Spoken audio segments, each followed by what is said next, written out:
রাজ্যের তো একেবারে অভাবনীয় ফল। হ্যাঁ, কি বলবে?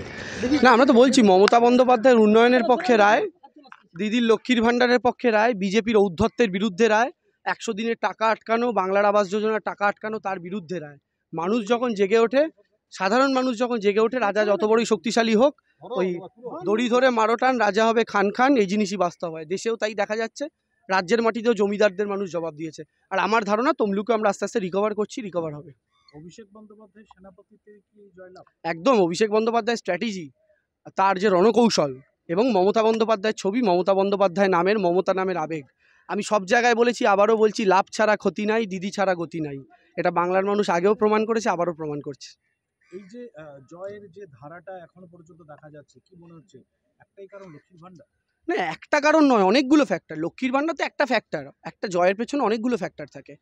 আমরা 2021-এর পার্সেন্টেজই প্রায় রিপিট করছি ভোটের। এই 2021-এর হিসাবে আমরা যতগুলো লোকসভায় লিড নিয়েছিলাম, প্রায় ততগুলোতেই আমরা লিড নিচ্ছি। অর্থাৎ 21-এ যে তৃণমূলের প্রবল হাওয়া, সে হাওয়া এখনও বজায় রয়েছে।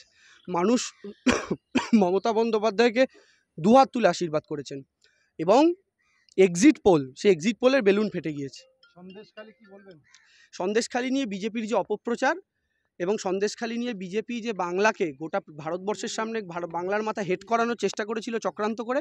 কারণ বিজেপি কোথাও তৃণমূলের বিরোধিতা করতে করতে বাংলা বিরোধী দল হয়ে উঠেছিল। সেই কারণেই আমরা স্লোগান দিয়েছিলাম যে জনগণের গর্জন, বাংলা বিরোধীদের বিসর্জন। সেই বাংলা বিরোধীদের সত্যি বিসর্জন হয়ে গিয়েছে। ঠিক আছে, তৃণমূল কর্মীদেরকে, মানে দলীয় কর্মীদেরকে আজকের এইরকম ভাবে জয়ের ধারার পর কি কোনো বার্তা দিতে চান? সবাইকে অভিনন্দন। সবাই খুব পরিশ্রম করেছে, ইনক্লুডিং তমলুকের কর্মীরা। তারা প্রত্যেকে অসাধারণ পরিশ্রম করেছেন। ঠিক আছে, ঠিক আছে, থ্যাংক ইউ।